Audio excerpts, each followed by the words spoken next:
상황은 여러분들이 아는 대로 이미 바벨론의 포로로 또 유다 예루살렘은 함락이 되고 바벨론에 많은 사람들이 포로로 잡아가고 또 남겨져 있는 백성들이 있죠. 그래서 남겨져 있는 백성들을 중심으로 에레미야도 그때 남겨져 있죠. 안 간다고 그랬잖아요. 본인이 왜 영화의 길이 있었지만 소수의 남은 백성들이지만 하나님의 회복의 날을 기다리며 씨앗을 뿌리고 땅을 개간하고 그들 가운데 살겠다. 여러분 이게 지도자의 모습인 것이죠. 그 가운데에 이제 남겨져 있는 이런 참 백성들, 이분들은 사실 힘도 없어요. 유아들, 여자들, 정말 힘이 있고 쓸만하면 다 잡아갔기 때문에. 근데 그런 백성들 가운데 있는 가운데에도 여기 본문에 보면 옛날에 암몬에 피해 있던 바벨론이 유다를 예루살렘을 공격했을 때 암몬으로 도망가 있던, 그러니까 어찌 보면 암몬 왕의 어떤 수하 밑에서 있다가 이제 예루살렘을 다시, 왜냐하면 바벨론 군대가 물러갔잖아요. 그러니까 다시 돌아오는 이 왕족 출신인 누가 있냐면 이스마엘이 있어요. 이스마엘이 이제 돌아와서 누구를 지금 살해하냐면 바벨론의 총독, 그리고 남아있는 유다 백성들을 잘 이렇게 돌보고 하나님의 딸을 기다리도록 하는 그 그다랴라고 하는 총독을 이렇게 만찬 석상에서 은근히 뭐라고 할까요? 이렇게 마음도 풀어지고 기분 좋게 하면서 살해합니다. 또 그와 함께한 모든 자들도 살해하고, 또 여기 본문에도 보면은 그 당시에 사방에 흩어져 있는 정말 신실한 남은 자들이 있었어요. 예루살렘에 함락되니 예루살렘에 와서 눈물로 제사드리며 기도하기 위해서 온 순례자들이 거의 한 80명이 있었는데 그들까지도 거의 다 70명을 살해합니다. 그러니까 한 10명 정도가 우리에게 참 좋은 포도주나 또 기름이나 꿀이나 밀과 보리 이런 것들이 가득한 데를 우리가 알고 있으니 우리는 죽이지 말아달라고 그것을 가르쳐서 당신에게 주겠다. 뇌물이죠, 일종의. 뇌물을 좀 주겠습니다. 그래서 10명을 살려줘요. 이런 걸 봐서는 이스마엘이 정말 정권 야욕에 눈이 어두운 이러한 존재, 이러한 사람이었다는 것을 우리가 알게 되는 거죠. 결국은 나라가 혼란한 틈을 타서 자기의 정권 야욕을 노리는 이런 악한 이스마엘을 보세요. 참으로 하나님이 그냥 두지는 않아요. 여러분, 나라와 민족이 또 우리의 가정이 또 교회가 어렵고 힘들 때일수록 그 사람의 본심이 드러나요. 저는 목회를 지금 30년 동안 하면서 정말 그런 것들을 많이 보아왔어요. 잘 될 때는 모두가 다 충성자고 모두가 다 기도도 그렇고 정말 주님 영광 뭐 하면서 잘 또 목회자에게도 뭐 아주 협력하는 것처럼 그렇게 그런데 막상 어려울 때 이렇게 보면 그게 본심이 나타나요. 무엇을 꿈꾸고 있나? 그 신앙의 본질이 무엇인가? 그런 때 나타나요. 여러분, 지금 코비드-19 때 교회들이 다 어렵습니다.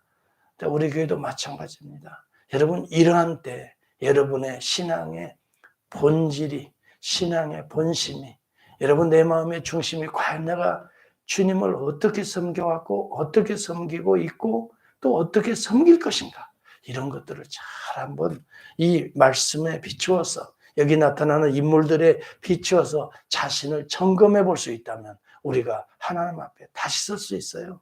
하나님은 얼마든지 우리를 회복시키십니다.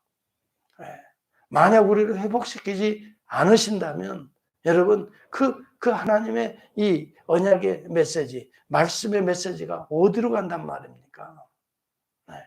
저는 분명하게 선포합니다. 이야기합니다. 반드시 말씀대로 되어지는 것입니다. 이런 고통과 어려움이 영원히 가지 않아요. 분명히 정한 기간이 있어요. 그 기간 동안에 우리가 우리 자신을 잘 보고 돌아오면 그러한 자들에게 성령의 기름 부어서 바알에게 무릎 꿇지 않으면 여러분, 그래서 우리가 간절히 기도해야 될 것이 이런 때일수록 하나님 영적 분별 심플합니다. 주님의 메시지대로 말씀대로 정말 죄의 종과 함께 말씀을 붙들고 교회를 지켜내는 거지요. 이보다 더 골치 아픈 뭐 복잡한 이야기 할 이유가 어디가 있어요. 네. 하나님이 인도해 주시는 대로 어려움이 있지만 그래서 그다리아도 마찬가지지만 에레미야도 그의 백성들과 함께 땅을 개간하지 않아요. 씨앗통을 가지고 씨앗을 뿌리러 가잖아요. 뭐 그렇게 복잡하게 생각했나요? 그런데 여기 보세요. 이스마엘 이렇게 자기의 정권력을 가지고 사람들을 다 쳐 죽이고 총독까지 죽이고 이 백성들을 포로로 잡고 이제 자기가 왕 노릇하려고 하는 거죠. 자기 길. 그런데 여기에 누가 또 등장합니까? 가레야 아들 요하난이 이 소식을 듣습니다. 이스마엘이 여러분 아는 대로 그다리아 총독에게 이스마엘이 이 그다리아 총독의 목숨을 노린다는 걸 이미 말해준 인물이 이 요하난이에요. 이분은 그래도 이 지금 당장 바벨론이 우리를 침략한 것 같지만 하나님의 주권적인 섭리하에 있다 생각하고 그다리아를 총독으로 보냈으니 총독과 협력해서 남은 백성들이 소수가 참 미미한 힘이지만 협력해서 다시 땅을 개간하고 열심히 하나님 섬기면 때가 되면 회복하리라 이런 그래도 건전한 마음을 가졌던 인물이에요.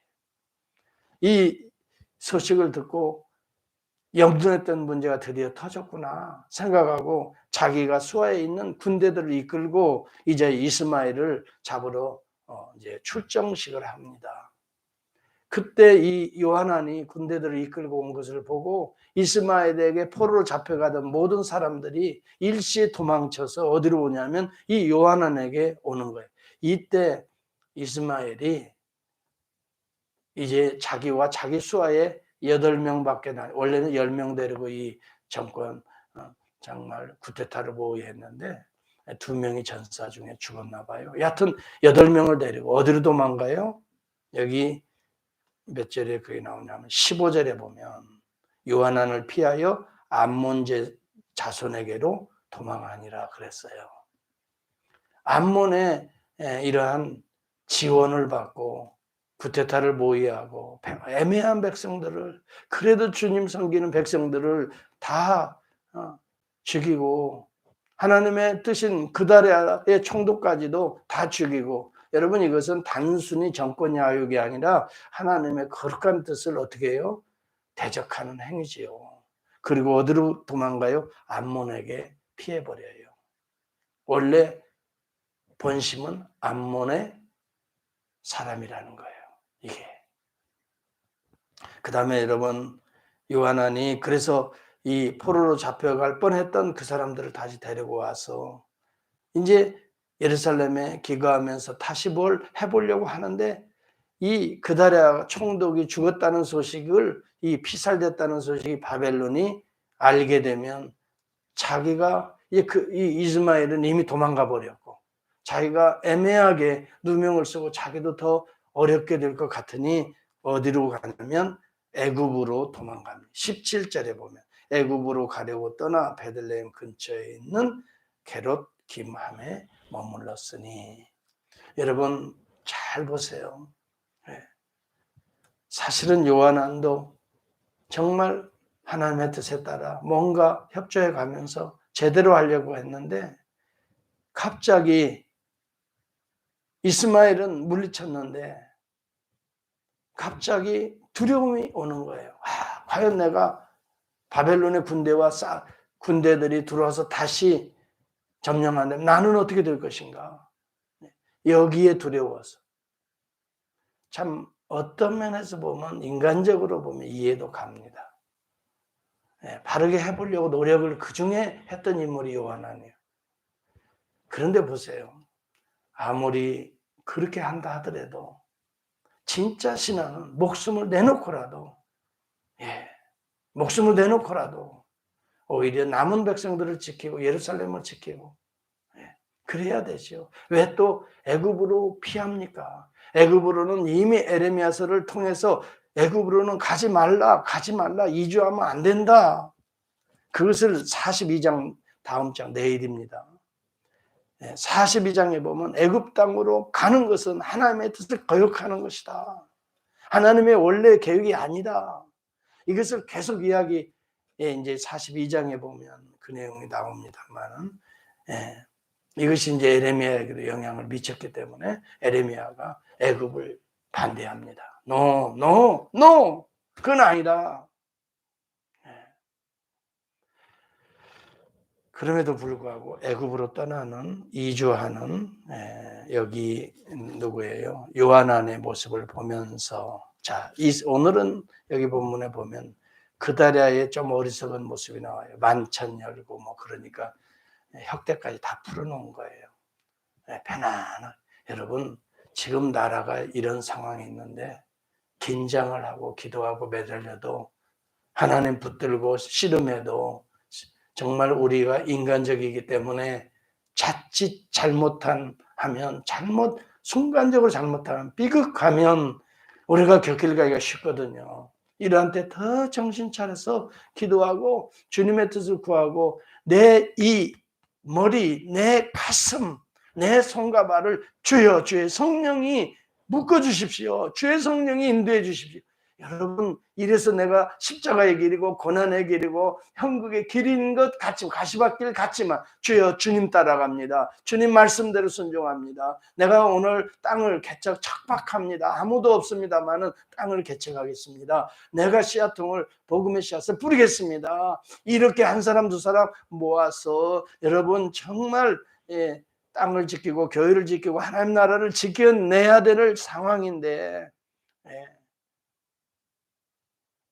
이미 요한이 그런 얘기를 했는데도 불구하고 귀담아 듣지 않고 지금 우리 안에도 어려운 일은 당신의 목숨을 노리는 자가 있습니다. 그래서 그들과 함께 부어라 마셔라 즐기고 있어요. 연회를 하고 있어요. 그다라는 거기에서 피살되잖아요. 여러분 여기에 중요한 교훈이 있어요. 사단과 마귀의 전략은 호시탐탐 노린다는 거예요. 정신 똑바로 차리지 않으면 우리가 곁길 갈 수 있다는 걸 인정하고 오늘도 정말 하나님의 나라를 굳건히 지키는 정말 오늘 척박한 땅이지만 하나님의 말씀 앞에 참 기도하면서 개척하면서 하나님의 나라를 지켜내는 저와 여러분이 꼭 되어야 됩니다. 여러분 지금 어렵다고 애굽으로 간다든지 아니면 지금 힘들다고 어디로요? 여기 참 어리석은 이스마엘과 같이 암몬으로 피한다고요? 거기에 무슨 하나님이 존재합니까? 거기에 하나님의 역사가 있습니까? 하나님의 나라가 있습니까? 하나님이 나라라 할지라도 그곳에 하나님이 지금 여기에서 땅을 개척하고 씨앗을 뿌려라. 여러분 에레미야에게는 땅을 사라까지 했잖아요. 그래서 에레미야가 땅을 사잖아요. 이것은 회복에 대한 약속으로 그 땅을 지켜내는 거거든요. 땅을 사고 오히려 그걸 개척하고 거기에서 뿌려라. 은 17세계를 주고 땅을 사잖아요. 오히려 여기에 하나님 나라에 투자를 하잖아요. 얼마나 지혜로운 행동입니까? 여러분 이게 신앙의 본질이에요. 에레미야는 하나님의 음성을 듣고 하나님의 말씀이 그 속에 충만했기 때문에 고난이 오고 여러분 사람들에게 핍박을 받고 감옥에 갇히고 구덩이에 던지고 이런 조롱과 멸시 가운데에도 끝까지 주의 말씀을 지켜내고 있는 이 에레미야의 모습은 우리 주님의 모습이란 말이죠. 사명을 향해서 사명을 붙들고 끝까지 충성하는 십자가에 죽으시기까지 충성하시는 우리 주님의 모습이란 말이죠. 오늘 저와 여러분들은 이러한 구약시대의 이러한 사건들을 통해서 또 이스마엘을 통해서 우리의 얄팍한 이러한 욕심에 따라 움직이는 또 여기 요한을 통해서 마음은 원이지만 육신이 약하도다 하면서 애굽으로 슬슬 피해 나가는 어리석은 자의 발목들을 딱딱 끊어버리고 이제는 오직 주님과 함께 주님의 포로가 되어서 성령의 포로가 되어서 오늘도 당당하게 또 담대하게 환경은 어렵지만 하나님의 나라를 붙들고 씨름하며 복음의 씨앗을 뿌려가는 이 시대의 진짜 신실한 하나님의 종들이 될 수 있기를 주의 이름으로 축복합니다. 이를 위하여 우리가 기도해야 됩니다. 오늘 교회를 위해서 기도해야 됩니다. 주여 이러한 사람들을 한 명, 두 명 여러분 흩어지지 아니하고 여러분 정말 이런 사람들이 딱 붙들어서 하나님의 나라를 지켜낼 수 있도록 주여 이 믿음을 나에게 먼저 누구 얘기할 거 없어요. 볼 것도 없어요. 내가 오늘 주의 종이 먼저 이 믿음으로 교회를 지키겠습니다. 이런 각오로 기도하는 저 여러분